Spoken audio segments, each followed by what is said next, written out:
ಎಲ್ಲರಿಗೂ ನಮಸ್ಕಾರ. Welcome to ಬಿಂದು Sunil life style YouTube channel. ಇವತ್ತು ನಾನು ನಿಮಗೆ ಕೇಕ್ ಥರ ಗಿಣ್ಣು ಯಾವ ಥರ ಮಾಡೋದು ಅಂತ ಹೇಳ್ಕೊಡ್ತೀನಿ. ಗಿಣ್ಣು ಮಾಡೋದು ತುಂಬ ಸುಲಭ. ಕೇವಲ ಮೂರೇ ಐಟಮ್ ಇದ್ದರೆ ಸಾಕು, 15 ನಿಮಿಷದಲ್ಲೆಲ್ಲ ಗಿಣ್ಣು ರೆಡಿನೇ ಆಗೋಗುತ್ತೆ. ತುಂಬ ಸುಲಭವಾಗಿ ನಾನಿವತ್ತು ನಿಮಗೆ ಗಿಣ್ಣ ಮಾಡೋದು ಹೇಳ್ಕೊಡ್ತೀನಿ, ಬನ್ನಿ ನೋಡೋಣ.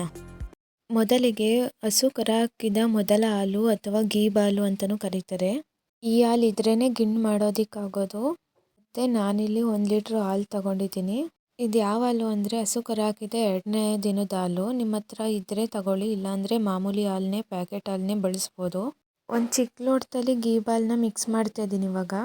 1 ಲೀಟ್ರ್ ಹಾಲಿಗೆ ಒಂದು ಚಿಕ್ಕ ಲೋಟದಲ್ಲಿ ಗೀ ಹಾಲು ಸಾಕು. ಇವಾಗ ಒಂದು 1/4 kg ಬೆಲ್ಲ ತೊಗೊಂಡಿದ್ದೀನಿ. ಸಿಹಿ ಪ್ರಮಾಣನ ನೀವು ನೋಡಿಕೊಂಡು ಅಡ್ಜಸ್ಟ್ ಮಾಡ್ಕೋಬೋದು. ಸಿಹಿ ಒಂದು ಸ್ವಲ್ಪ ಜಾಸ್ತಿನೇ ಇರಬೇಕು, ಅದಕ್ಕೆ 1 ಲೀಟ್ರ್ ಹಾಲಿಗೆ 1/4 kg ಬೆಲ್ಲ ತೊಗೊಂಡಿದ್ದೀನಿ ನಾನು. ಇವಾಗ 2 ಏಲಕ್ಕಿನ ಕುಟ್ಟಿ ಪುಡಿ ಮಾಡಿ ಇದಕ್ಕೆ ಸೇರಿಸ್ತಿದ್ದೀನಿ. ಬೆಲ್ಲ ಪೂರ್ತಿ ಕರಗಬೇಕು, ಅದಕ್ಕೆ ಈ ಹಾಲನ್ನ ಒಂದು 2 ನಿಮಿಷ ಎತ್ತೊಯ್ಯಬೇಕು. ಆಮೇಲೆ ಒಂದು 10 ನಿಮಿಷ ಮುಚ್ಚಿಟ್ರೆ ಬೆಲ್ಲ ಪೂರ್ತಿ ಕರಗಿರುತ್ತೆ. ಇವಾಗ ಒಂದು 10 ನಿಮಿಷ ಪ್ಲೇಟ್ ಮುಚ್ಚಿಡ್ತಾಯಿದ್ದೀನಿ. ಇವಾಗ ಒಂದು 10 ನಿಮಿಷ ಆಗೈತೆ, ಪ್ಲೇಟ್ ತೆಗಿತಾಯಿದ್ದೀನಿ. 1-2 ಸಲ ಹಾಲನ್ನ ಎತ್ತೊಯ್ಕೊಂಡು ಬೆಲ್ಲ ಕರಗೈತೋ ಇಲ್ವೋ ಅಂತ ನೋಡ್ಕೋಬೇಕು. ಇಲ್ಲಾಂದರೆ ನೀವು ಸೌಟ್ ತಗೊಂಡು ಬೆಲ್ಲನ ಬೇಗ ಕರಗಿಸ್ಕೋಬೋದು. ಇವಾಗ ನೀಟಾಗಿ ಬೆಲ್ಲ ಎಲ್ಲ ಕರಗೈತೆ. ಇವಾಗ ಈ ಹಾಲನ್ನ ಸೋಸ್ಕೊತಿದ್ದೀನಿ, ಕಸ ಕಡ್ಡಿ ಏನಾದ್ರು ಇದ್ದರೆ ಹೋಗಲಿ ಅಂತ. ಬೇಕಾದರೆ ನೀವು ಏಲಕ್ಕಿ ಪುಡಿನ ಹಾಲು ಶೋಧಿಸ್ಕೊಂಡ್ಮೇಲೆ ಪುಡಿ ಮಾಡಿ ಹಾಕೋಬೋದು. ನಾವು ಒಂದು 10 ನಿಮಿಷ ರೆಸ್ಟ್ ಮಾಡೋಕ್ಕೆ ಇಟ್ಟಿರ್ತೀವಲ್ಲ, ಅದಕ್ಕೆ ಇವಾಗಲೇ ಆ್ಯಡ್ ಮಾಡ್ತೀವಿ. ಇವಾಗ ಒಂದು ಪಾತ್ರೆಗೆ ಹಾಲನ್ನ ಸೋಸ್ಕೊಂಡಾಗೈತೆ. ಇವಾಗ ಒಂದು ಕುಕ್ಕರ್ ಇಟ್ಕೊಳ್ಳೋಣ.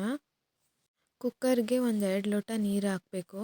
ನೀರು ಹಾಕಿದ್ದಾದಮೇಲೆ ಹಾಲನ್ನ ಸೋದಿಸ್ಕೊಂಡಿದ್ವಲ್ಲ, ಆ ಪಾತ್ರೆ ಇಡ್ತಿದ್ದೀನಿ. ಪಾತ್ರೆ ಇಟ್ಟಿದ್ದಾದಮೇಲೆ ಒಂದು ಪ್ಲೇಟ್ ಮುಚ್ಚಿ ಒಂದು 2 ವಿಷಲ್ ಬರಬೇಕಿದು.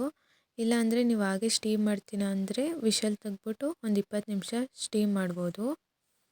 ಇವಾಗ ಒಂದು 2 ವಿಷಲ್ ಬಂದೈತೆ. ವಿಷಲ್ ಬಂದಿದ್ದಾದಮೇಲೆ ಒಂದು 2-3 ಗಂಟೆ ಆರಕ್ಕೆ ಬಿಡಬೇಕು. ಆರಕ್ಕೆ ಬಿಟ್ಟು ಈಗ ಓಪನ್ ಮಾಡ್ತಿದ್ದೀನಿ ನೋಡಿ. ಗಿಣ್ಣನ ಬಿಸಿಲು ತಿನ್ನೋಕ್ಕಾಗಲ್ಲ, ಆರಿದ ಮೇಲೆ ತಿನ್ನೋಕ್ಕೆ ಚೆಂದ. ಅದಕ್ಕೆ ನಾವೇನು ಮಾಡ್ತೀವಿ ಅಂದರೆ ರಾತ್ರಿ ಮಾಡಿಟ್ಟು ಬೆಳಗ್ಗೆ ತಿಂತೀವಿ. ಈಗ ಗಿಣ್ಣು ತಯಾರಾಗೈತೆ, ನೋಡ್ತಿರ್ಬೋದು ನೀವು. ಗಿಣ್ಣು ಎಷ್ಟು ಸಖತ್ತಾಗಿ ಬಂದೈತೆ, ಎಷ್ಟು ಎಲ್ಲ ಪರ್ಫೆಕ್ಟ್ ಆಗೈತೆ. ಈ ಹಾಲು ಏನಾರು ಜಾಸ್ತಿ ಹಾಕಿದ್ರೆ ಗಿಣ್ಣು ಗಟ್ಟಿ ಆಗುತ್ತೆ, ಕಮ್ಮಿ ಹಾಕಿದ್ರೆ ತೆಳ್ಳಗೆ ಪಾಯಸದ ಥರ ಆಗುತ್ತೆ. ನೋಡಿಕೊಂಡು ನೀವು ಹಾಕಿ. ಗಿಣ್ಣಂತೂ ಸಖತ್ತಾಗಿ ಬಂದಿತ್ತು. ಮನೇಲಿ ನೀವು ಒಂದ್ಸಲ ಟ್ರೈ ಮಾಡಿ. ಗಿಣ್ಣು ಹೇಗೆ ಬಂದಿತ್ತು ಅಂತ ಕಮೆಂಟ್ ಹಾಕಿ. ವಿಡಿಯೋ ಇಷ್ಟ ಆಗಿದ್ರೆ ಲೈಕ್ ಮಾಡಿ, ಶೇರ್ ಮಾಡಿ, ಹಾಗೆ ಸಬ್ಸ್ಕ್ರೈಬ್ ಆಗಿ ಮತ್ತು ಕಮೆಂಟ್ ಮಾಡಿ.